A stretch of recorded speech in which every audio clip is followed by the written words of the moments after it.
Hello नमस्ते most welcome आप सभी का। उम्मीद है सब लोग बिल्कुल बढ़िया होंगे। तो स्टार्ट करते हैं। देश के पहले डिजिटल हाईवे का निर्माण कहां से कहां तक किया जाएगा? तो ये बाराबांकी से बहराइच के बीच किया जाएगा और ये ध्यान रखोगे 4 लेन का होगा और 101.54 किलोमीटर ये लंबा होगा। और मेन बात क्या है कि ये किस कॉरिडोर का हिस्सा है? ये है NH 927 कॉरिडोर का पार्ट। याद रखोगे, इस कॉरिडोर का ये हिस्सा है। क्लियर हो जाएगा। अच्छा, अगर हम यू देखें तो इसमें ऐसी खास बात क्या होगी भाई? इसके साइड में आपको ऑप्टिकल फाइबर केबल लगे हुए देखने को मिलेंगे, जिससे इंटरनेट की स्पीड बेहतर और तेज आएगी। ओके, आपको सेंसर भी लगे हुए देखने को मिल जाएंगे इसके पास। ओके, क्लियर हो जाएगा। आपको डिजिटल, है ना भाई, डिजिटल कैमरे भी लगे हुए देखने को मिल जाएंगे इसके पास। ठीक है, और क्या लगा हुआ मिलेगा? वो है ऑप्टिकल फाइबर केबल। ठीक है भाई, ये भी आपको वहां पर लगे हुए देखने को मिलेंगे। तो ये हो गया हमारा पहला पहला। ठीक है, बी इज द राइट। बोलते हैं आरबीआई ने जून में 4 क्विंटल सोना खरीदारी करी, इससे इस मंथ तक इसका कुल स्वर्ण भंडार बढ़कर कितना हो गया है? तो ये हो गया है 879.8 ton is the right answer. Okay, अच्छा, अगर हम देखें RBI Reserve Bank of India 1934 के एक्ट से ये बना है। ठीक है, और इसकी स्थापना कब हुई है? 1 अप्रैल को हुई है 1935 को। स्थापना जब हो गई थी इसकी, तो उस समय इसका 1937 तक हेडक्वार्टर कहां पर था? कोलकाता में था। समझ गए भाई, कोलकाता में। शुरू के 2 साल कोलकाता में हेडक्वार्टर था, फिर 1937 से मुंबई शिफ्ट कर दिया गया इसका हेडक्वार्टर, और अभी भी मुंबई में ही हेडक्वार्टर इसका है।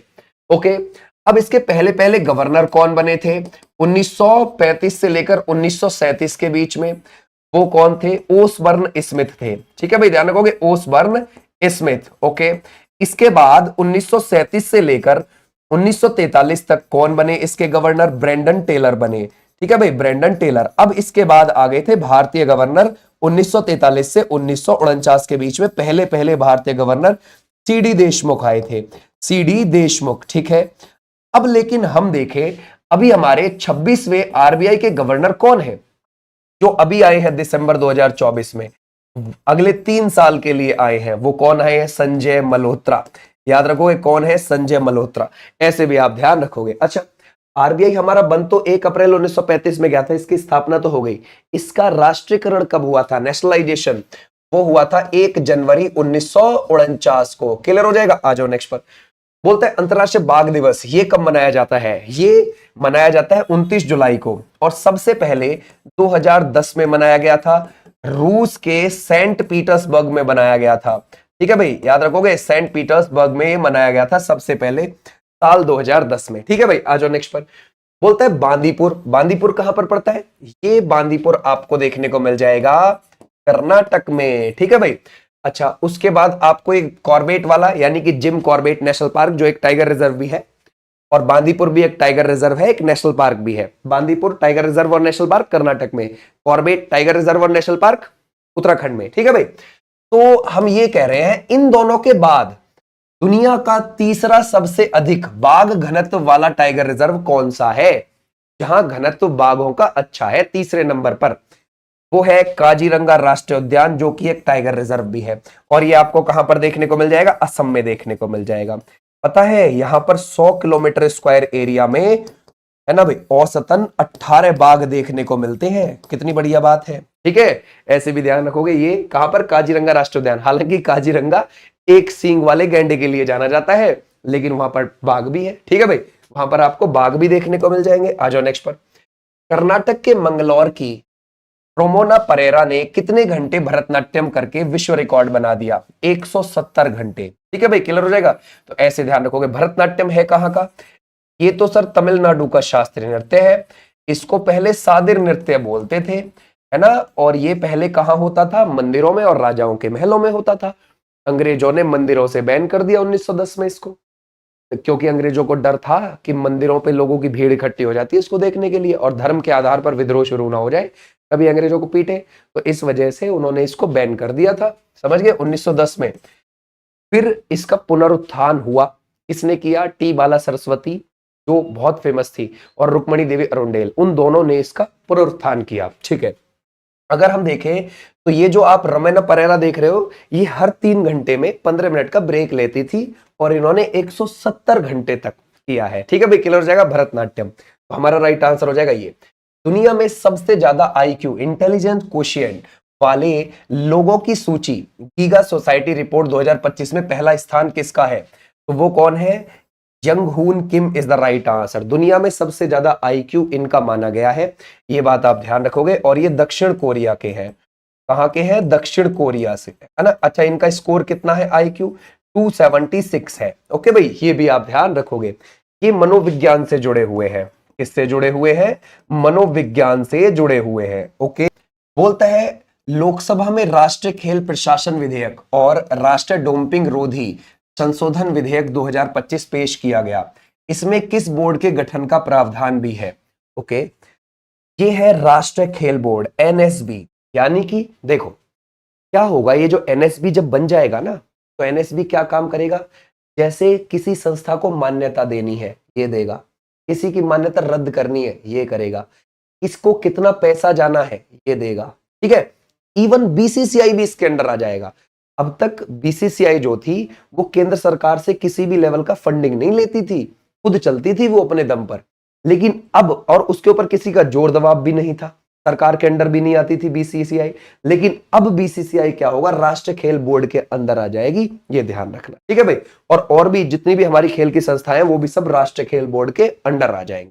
तो हमारा राइट आंसर क्या हो जाएगा? ये वाले बच्चे बिल्कुल ठीक है। आ जाओ नेक्स्ट पर। बोलता है अमेरिकी राष्ट्रपति डोनाल्ड ट्रंप ने भारत के किस पड़ोसी देश के साथ वहां विशाल तेल भंडार विकसित करने का समझौता किया है? तो ये कौन सा हो जाएगा? Pakistan is right answer. ठीक है, पाकिस्तान हो जाए। पाकिस्तान के साथ हमारी 33-23 किलोमीटर ये बाउंड्री लगती है, ये भी आप ध्यान रखोगे, लंबी रेखा। ठीक है भाई, क्लियर हो जाएगा। और हमारी रेड क्लिफ लाइन है इसकी तरफ, ये भी आप ध्यान रखोगे। कौन सी? रेड क्लिफ रेखा इन दोनों के बीच है। भारत पाकिस्तान और भारत बांग्लादेश दोनों के बीच आपको ये देखने को मिल जाएगी। पाकिस्तान के साथ हमारे ये 3 राज्य लगते हैं, और वो 3 राज्य कौन से हैं? जैसे पंजाब, राजस्थान, गुजरात। और 2 केंद्र शासित प्रदेश लगते हैं, जैसे कि कौन कौन से? लद्दाख और जम्मू कश्मीर। ठीक है भाई, आ जाओ नेक्स्ट पर। बोलता है इसरो। ठीक है, इसरो हमारी स्पेस एजेंसी है, और नासा ये अमेरिका की स्पेस एजेंसी है। इन्होंने संयुक्त रूप से अब तक का सबसे महंगा और सबसे पावरफुल अर्थ ऑब्जर्वेशन सैटेलाइट जुलाई 2025 में लॉन्च किया। इसका नाम क्या है? इसका नाम है निसार। ठीक है, और ये कब लॉन्च किया गया है? 30 जुलाई को लॉन्च किया गया है। कहां से लॉन्च किया है? ये किस किस ने? नासा प्लस इसरो, इन दोनों ने मिलकर बनाया है, ये बात ध्यान रखना। और ये कहां से लॉन्च किया है? हमारे श्री हरिकोटा द्वीप से ही। श्री हरिकोटा द्वीप, वो द्वीप कहां पर है? आंध्र प्रदेश में आपको देखने को मिल जाएगा। और यहीं पर सतीश धवन अंतरिक्ष केंद्र है। सतीश धवन अंतरिक्ष केंद्र, यहीं से इसको लॉन्च किया गया है। और ये 30 जुलाई को किया गया है। किस रॉकेट से किया है? GSLV F-16, इससे लॉन्च किया है। ये भी आप ध्यान रखोगे। पृथ्वी के कितनी ऊपर जाकर ये, है ना भाई, निगरानी रखेगा पृथ्वी की? 743 किलोमीटर ऊपर जाके तैनात हो जाएगा, ये भी आप ध्यान रखोगे। ठीक है भाई, इसका काम क्या होगा? ये देखना कि पृथ्वी में परिवर्तन किस प्रकार से आते हैं, जो जलवायु परिवर्तन होते हैं, जैसे ग्लेशियर पिघलते हैं तो पिघलने के बाद वहां की सिचुएशन कैसी हो जाती है और उससे क्या फर्क पड़ता है, और पृथ्वी का नया मैप तैयार करेगा ये। ठीक है भाई, आ जाओ अब देखो। बोलता है इसरो और नासा के सैटेलाइट निसार का उद्देश्य क्या है? यह है पृथ्वी का मैप तैयार करना। ठीक है भाई, पृथ्वी के ज्योग्राफिकल बदलावों को रिकॉर्ड करना। ठीक है, और धरती और उसके पर्यावरण को करीब से समझना। तो ये सभी हैं इसमें, तो हमारा राइट आंसर हो जाएगा डी। आ जाओ नेक्स्ट पर। बोलते हैं भारत का पहला AI आधारित सड़क सुरक्षा पायलट प्रोजेक्ट ये किस राज्य में शुरू हुआ है, जरा बताओ। तो हमारा राइट आंसर हो जाएगा उत्तर प्रदेश। उत्तर प्रदेश ये चेक करेगा कि किस एरिया में इस AI के जरिए किस एरिया में दुर्घटनाएं ज्यादा होती हैं और उसका कारण क्या है। फिर उसका जो है अपने आप को सॉल्यूशन निकालेंगे भाई। तो लेकिन पहले हम ये पता तो लगा लेंगे क्या वजह है ज्यादातर, तो ये उत्तर प्रदेश। ठीक है, ध्यान रखोगे। अच्छा, उत्तर प्रदेश का राज्य मानवाधिकार आयोग कब बना था, इसको ध्यान रखेंगे। मानवाधिकार आयोग ये कब बना है भाई, अगर आपसे पूछा जाए तो सर ये बना है 2002 में। ठीक है भाई, क्लियर हो जाएगा, ऐसे ध्यान रखना। अच्छा, अगर हम देखें उत्तर प्रदेश गो सेवा आयोग कब बना है, गो सेवा आयोग ये कब बना है, ये बना है 1999 में। ठीक है भाई, क्लियर हो जाएगा। ओके, अगर हम देखें राज्य उत्तर प्रदेश का राज्य महिला आयोग कब बना है भाई, ठीक है, महिला आयोग अगर इसके बारे में पूछे तो ये साल 2002 में बना है, लेकिन 2004 के अधिनियम से इसको कानूनी दर्जा दिया गया था। ये बात ध्यान रखना, ठीक है भाई, कानूनी दर्जा 2004 के अधिनियम से दिया गया था। ठीक है भाई, क्लियर हो जाएगा। राज्य सूचना आयोग कब बना है, अगर आपसे पूछा जाए राज्य सूचना आयोग, ठीक है भाई, ये कब बना है, ये बना है साल 2005 में। ठीक है भाई, ये भी आप ध्यान रखो, कभी कभी पूछ लेता है इनको, ये ध्यान रखना। ठीक है, आ जाओ नेक्स्ट पर। बोलते हैं उत्तर प्रदेश के किस मंदिर को सुरक्षा उत्कृष्टता हेतु स्वॉर्ड ऑफ ऑनर ये प्रदान किया गया है, जरा बताओ। तो ये किसको मिला है, श्री राम मंदिर अयोध्या को।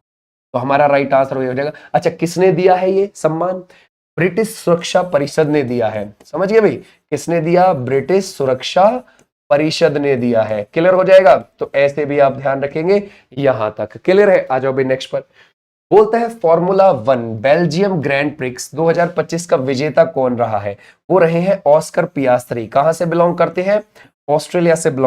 निम्न में से किसके द्वारा प्लास्टिक मुक्त महाकुंभ हेतु एक थाली एक थैला अभियान शुरू किया गया।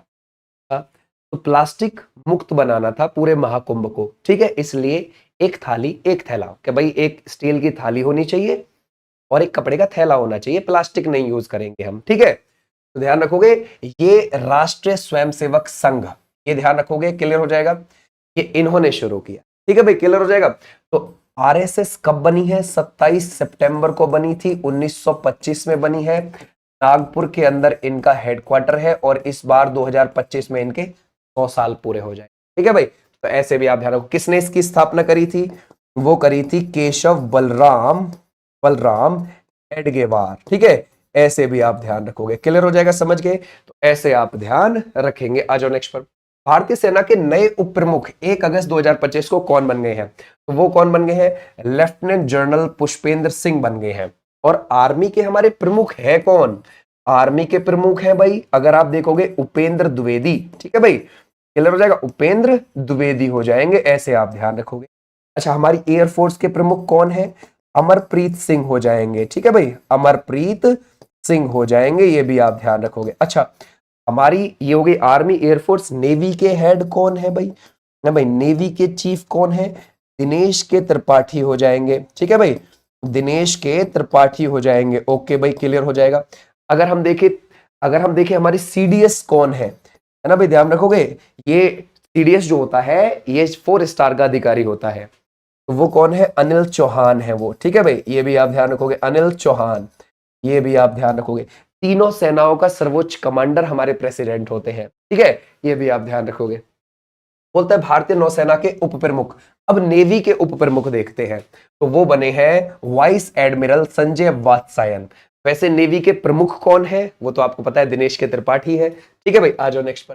बोलता है किस पड़ोसी देश ने 2021 में तख्तापलट के बाद से लागू आपातकाल 31 जुलाई 2025 को हटा दिया और चुनाव की घोषणा करी। वो हमारा ही पड़ोसी देश है भैया, म्यांमार। समझ गए, वहां पर मामला खराब चल रहा था, 2021 में तख्तापलट हो गया था, तो इमरजेंसी लगी हुई थी, अब उसको हटा दिया है। ठीक है, और अब वहां चुनाव कराने के लिए बोला है, ये बात ध्यान रखोगे। हमारा राइट आंसर है म्यांमार। म्यांमार हमारे कहां पर है, पूरब में पड़ता है। ठीक है, और इसके साथ हमारे एक तो यहां पर ध्यान रखोगे, ये हो गया हमारा अरुणाचल प्रदेश, ये हो गया हमारा नागालैंड, ये हो गया हमारा मणिपुर, और ये हो गया हमारा मिजोरम, और ये है यहां पर जो आपको देखने को मिल रहा है म्यांमार। तो इससे हमारे 4 राज्य लगते हैं और 1643 किलोमीटर हमारी इससे बाउंड्री लगती है। शान का पठार, कामिनी का पठार, इरावदी नदी, सालविन नदी म्यांमार की ही है। ठीक है भाई, ये भी आप ध्यान रखोगे। बोलता है प्रलय किस तरह की मिसाइल है जिसका लगातार 2 बार परीक्षण डीआरडीओ ने, है ना, अब्दुल कलाम द्वीप पर किया है। इसके बारे में बोल रहा है हमसे, प्रलय के बारे में बोल रहा है। ये प्रलय किस तरीके की है भाई, ठीक है, मिसाइल ये है सरफेस टू सरफेस, मतलब सतह से सतह पर मार करने वाली, सतह से सतह पर मार करने वाली है। ठीक है, शॉर्ट रेंज है, यानी कि तकरीबन 1000 किलोमीटर से कम, ठीक है, रेंज है इसकी, ये भी आप ध्यान रखोगे। बैलिस्टिक मिसाइल है। बैलिस्टिक मिसाइल कैसी होती है, जो प्रक्षेप्य गति पर वार करती हैं। समझ गए, क्लियर हो जाएगा, जो प्रक्षेप्य गति पर चलती हैं, ये बात आप ध्यान रखोगे। ठीक है भाई, क्लियर हो जाएगा, प्रक्षेप्य गति। ठीक है भाई, ऐसे जो चलती हैं उनको हम क्या बोलते हैं, बैलिस्टिक मिसाइल। तो कैसी है ये, surface to surface short range ballistic missile है प्रलय। ठीक है भाई, आ जाओ नेक्स्ट पर। बोलता है नोएडा। नोएडा जो आता है वो गौतम बुद्ध नगर जिले के अंदर आता है, उत्तर प्रदेश में। अब उसकी पहली महिला जिला अधिकारी कौन बनी है? तो वो बनी है मेधा रूपम।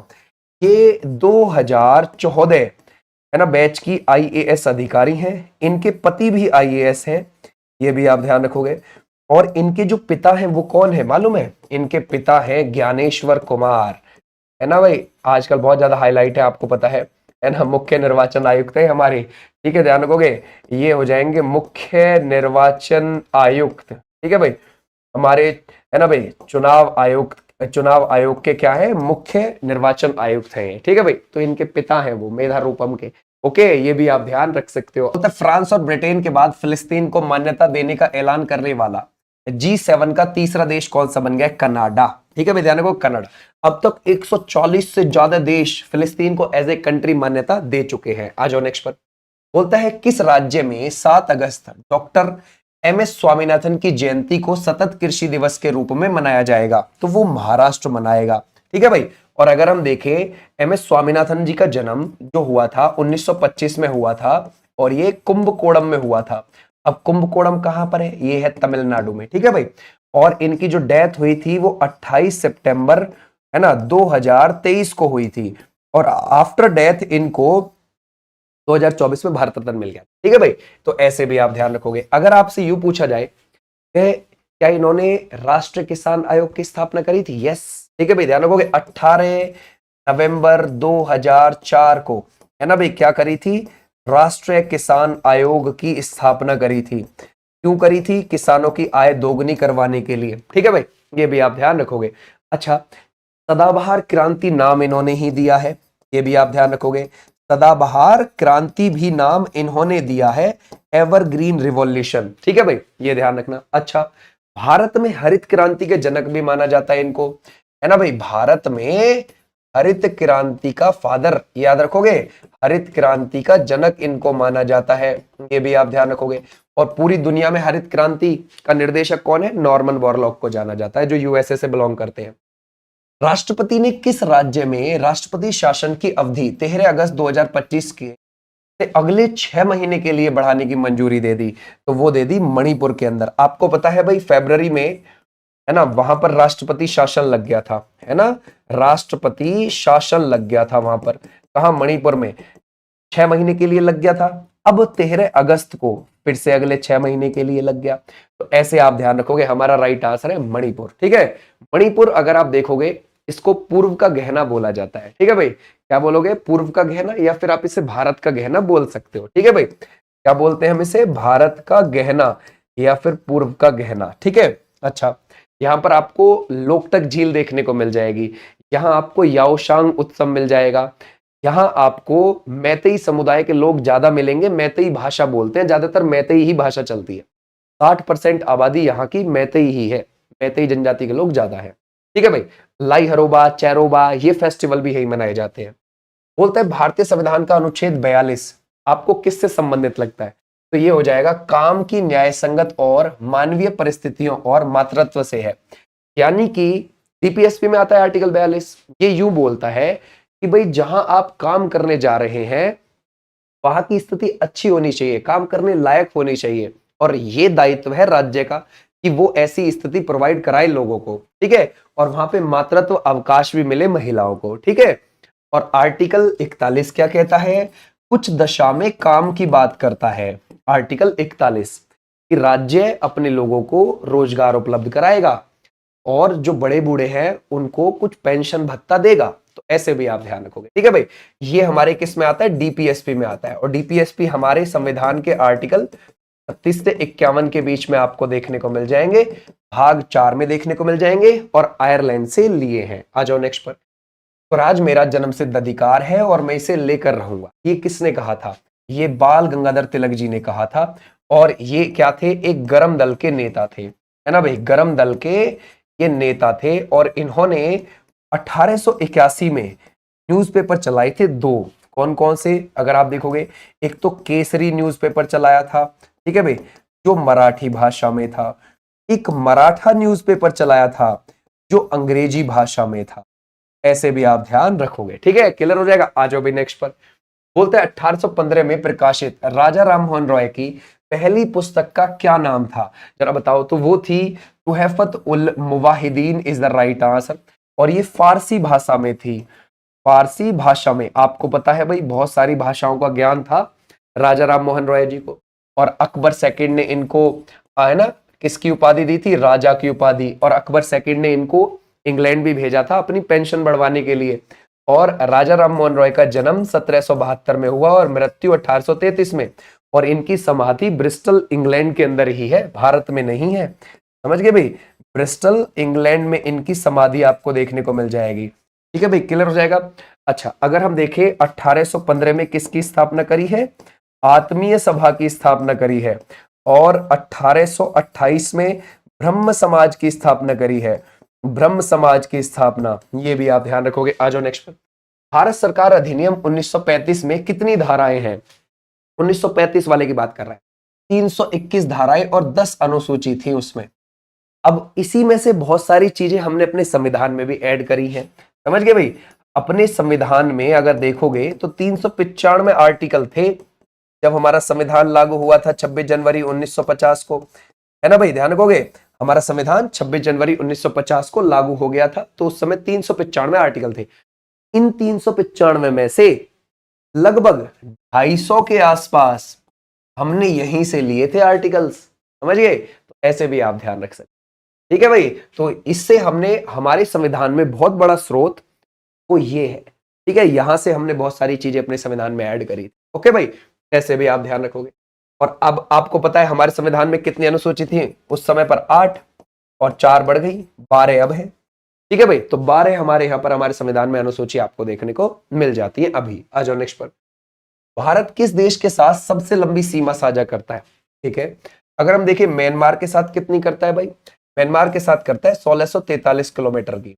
ठीक है, बांग्लादेश के साथ 4096.7 किलोमीटर करता है। पाकिस्तान के साथ कितनी करता है, 3323 किलोमीटर करता है। चाइना के साथ 3488 किलोमीटर करता है। अफगान के साथ कितनी सीमा करता है साझा, 106 किलोमीटर।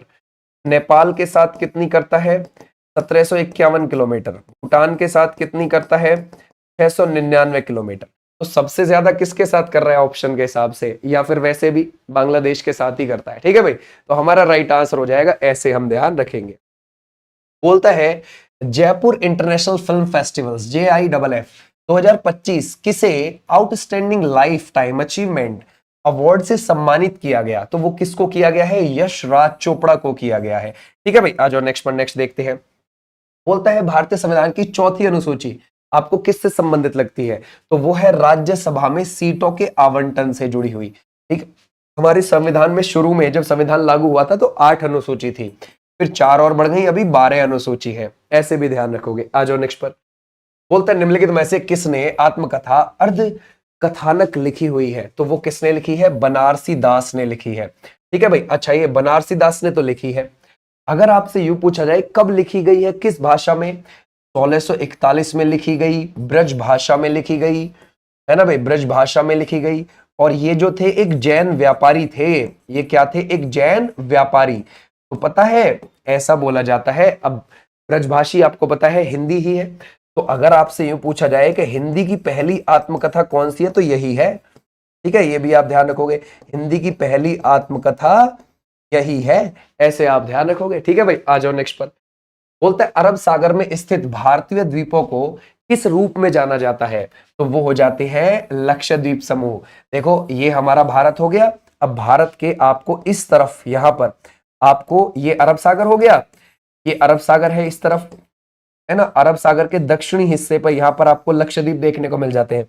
इनमें बड़ा द्वीप है मिनीगोय, वो थोड़ा नीचे देखने को मिलेगा। ठीक है, तो हमारा राइट आंसर है, इसकी राजधानी लक्षद्वीप की क्या हो जाएगी, कवारत्ती हो जाएगी। और यहाँ एकमात्र एयरपोर्ट है कौन से द्वीप के ऊपर, अगत्ती द्वीप के ऊपर, ये भी आप ध्यान रखोगे। ठीक है भाई, क्लियर हो जाएगा। और कवारत्ती यहाँ की राजधानी है। यहाँ पर चैटलेट है, बित्रा है, द्वीपों के नाम चैटलेट, बित्रा, बीरंगम, कैडमेट, कल्पेनी। ठीक है, ऐसे द्वीप आपको देखने को मिल जाते हैं। राज्य में राज्य के समस्त प्रशासन का मुखिया कौन होता है, ओके। देखो समस्त प्रशासन की बात कर रहे हैं वहां पर, तो मुख्य सचिव is the right answer. Okay भाई, क्लियर हो जाएगा। आ जाओ नेक्स्ट पर। भारतीय संविधान के निम्नलिखित में से किस भाग को आमतौर पर भारत का मैग्ना कार्टा कहा जाता है? तो वो किसको कहा जाता है? भाग 3 को कहा जाता है, मौलिक अधिकार को कहा जाता है। मौलिक अधिकार कहां से लिए गए हैं? यूएसए के संविधान से लेकर हमने अपने संविधान में ऐड किए हैं, ठीक है। और आर्टिकल 12 से 35 के बीच में आपको देखने को मिल जाएंगे। बोलता है डलहौजी द्वारा अवध का विलय किस वर्ष किया गया? ये जो डलहौजी था ये 1848 में यहां आया और 1856 तक रहा और भारत का गवर्नर जनरल बनकर रहा था, ठीक है भाई, क्लियर हो जाएगा, ये बनकर रहा है, ठीक है। और इसने 1848 में यहां पर क्या शुरू करी? हड़प की नीति शुरू करी। इसने 3 रूल बनाए थे, 3 में से एक बड़ा खतरनाक था, ठीक है भाई। अब 3 में से जैसे मान के चलो मैं ये रूल बना दूं 1 2 3, अब इन तीसरे रूल को पकड़िए, वो इंपॉर्टेंट है। तीसरा रूल क्या था? उसमें बोला गया कि जो रियासतें ब्रिटिश साम्राज्य के समय पर, जब से ब्रिटिश शासन यहां पर शुरू हुआ है, कंपनी ने यहां पर शासन शुरू करा है, तो ब्रिटिश के समय पर जो रियासतें पनपी हैं इंडिया के अंदर, अगर वो रियासतें किसी और के बेटे को गोद लेकर अपना आने वाला उत्तराधिकारी डिक्लेयर कर देंगी तो वो खुद ब खुद ब्रिटिश साम्राज्य में रियासत शामिल मानी जाएंगी। ऐसा नहीं करने देंगे, अंग्रेज ये बोले थे कि भाई अगर तुम्हारा खुद का बेटा है और तुम रियासतें हमारे ही समय पर उपजे हो तो ठीक है, अपना उत्तराधिकारी डिक्लेयर कर लो, लेकिन अगर तुम्हारा खुद का बेटा नहीं है और तुम हमारे समय पे उपजे हो फिर तो भाई तुम्हारी रियासत हमारे कब्जे में आ जाएगी ऑटोमेटिकली। तो इन्होंने ये रूल बनाया डलहौजी ने। अब सबसे पहले ऐसे कौन सी रियासत लपेटे में आई? सतारा, 1848 में ही सतारा महाराष्ट्र के अंदर, समझ गए भाई, क्लियर हो जाएगा, ये आई। फिर उसके बाद संबलपुर, जैतपुर, फिर झांसी, उदयपुर, ऐसे आते चले गए। और 1856 में अवध पर यह नीति लागू नहीं हो रही थी क्योंकि वाजिद अली शाह की पत्नी कौन थी? बेगम हजरत महल, जिनको महकपरी बोलते हैं, उनका बेटा था। उन दोनों का बेटा कौन था? वो था बिजरिस कादिर, वो तो सगा बेटा था। अब वहां ये अवध पर नीति लागू नहीं हो रही थी। अब अंग्रेज कह रहे यार इसको कैसे मिला? तो अंग्रेजों ने हड़प की नीति के परे जाकर कुप्रशासन का आरोप लगाया इसके ऊपर, अवध के ऊपर, और तब उसे अपने में शामिल किया 1856 में, ठीक है भाई, ऐसे भी आप ध्यान रखोगे। बोलते हैं राष्ट्रीय ग्रामीण रोजगार कार्यक्रम NREP किस पंचवर्षीय योजना के दौरान शुरू किया गया था? तो ये शुरू किया गया है 6ठी पंचवर्षीय योजना के दौरान। क्यों? क्योंकि ये 1980 में शुरू हुआ था NREP, और 6ठी पंचवर्षीय योजना 1980 से लेकर 1985 के बीच में शुरू हुई है ना। ऐसे भी आप ध्यान रखोगे तो हमारा राइट आंसर हो जाएगा ये वाले बच्चे, बिल्कुल ठीक। इसी 6ठी पंचवर्षीय योजना के समय 12 जुलाई 1982 को नाबार्ड की स्थापना हुई थी, ठीक है भाई। बोलता है किस प्रकार के विधायी विधेयक लोकसभा में केवल भारत के राष्ट्रपति की पूर्व स्वीकृति प्राप्त करने के बाद ही पेश किए जा सकते हैं? तो वो कौन से हो जाएंगे? धन विधेयक। धन विधेयक आर्टिकल 110 में आपको देखने को मिलता है और लोकसभा को ज्यादा पावर होती है धन विधेयक को लेकर, ठीक है भाई। आ जाओ नेक्स्ट पर। संविधान में नागरिकता के प्रावधान कब लागू हुए? जब हमारी संविधान सभा ने 26 नवंबर 1949 को संविधान अपना लिया था ना, क्लियर हो जाएगा, उसी दिन से हमारे नागरिकता के प्रावधान शुरू हो गए थे, ठीक है भाई, क्लियर हो जाएगा। हालांकि हमारा संविधान लागू हुआ था जाके 26 जनवरी 1950, ठीक है, ऐसे भी आप ध्यान रखोगे। बोलता है निम्नलिखित में से किस केंद्र शासित प्रदेश को भारत में आंशिक राज्य का दर्जा दिया गया? केंद्र शासित प्रदेश जिसको आंशिक राज्य का, आधे राज्य का दर्जा मिला हुआ है, तो ऐसे केंद्र शासित प्रदेश जिनके पास अपनी विधानसभा है उनको आधे राज्य का दर्जा है, जैसे जम्मू कश्मीर, जैसे दिल्ली, जैसे पुदुचेरी। ऑप्शन में क्या है यहाँ पर? पुदुचेरी, काम खत्म, ठीक है भाई।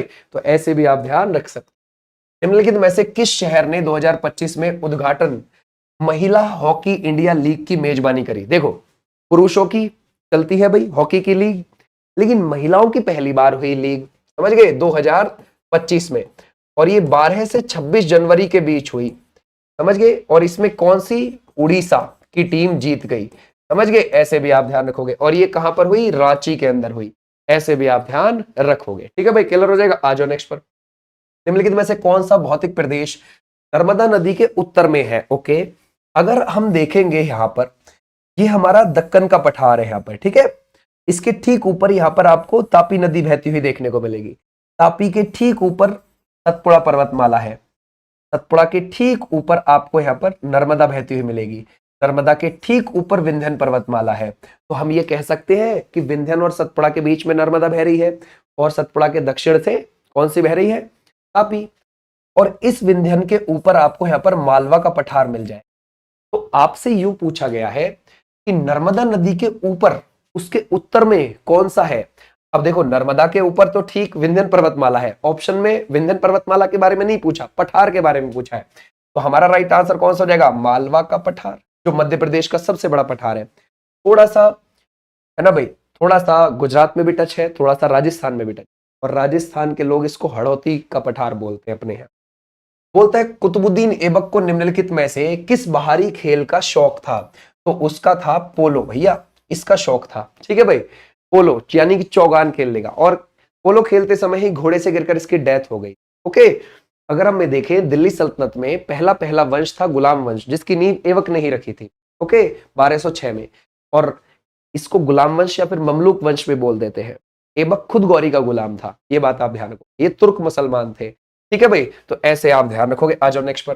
बोलते हैं निम्नलिखित में से किसे सन्यासी विद्रोह का तत्कालिक कारण माना जा सकता है। सन्यासी विद्रोह 1770 में हुआ और 1820 तक ये चला। 1770 से शुरू होकर बंगाल के रीजन में बहुत ज्यादा फैला था। हिंदुओं और मुसलमान दोनों के पवित्र स्थानों पर जाने वाले तीर्थयात्रियों पर ब्रिटिश द्वारा लगाए गए प्रतिबंध, समझ गए, ये सबसे इंपॉर्टेंट चीज थी। जो आप आनंद मठ देखते हैं ना बंकिम चंद्र चटर्जी का, वो सन्यासी विद्रोह पर ही तो आधारित है, समझ गए, ये भी आप ध्यान रख सकते। ठीक है, क्लियर हो जाएगा, समझ गए। आ जाओ नेक्स्ट पर। बंगाली उपन्यास है वो, बंगाली भाषा में। पूर्व क्रिकेटर और ऑलराउंडर सैयद आबिद अली का निधन हो गया। वह किस देश के लिए खेलते थे, वो भारत के लिए खेलते थे। ओके भाई, क्लियर हो जाएगा, भारत के लिए खेलते थे। बोलते हैं क्रिकेट के खेल में मैदान में स्टंप की ऊंचाई कितनी होती है, ये मुझे आप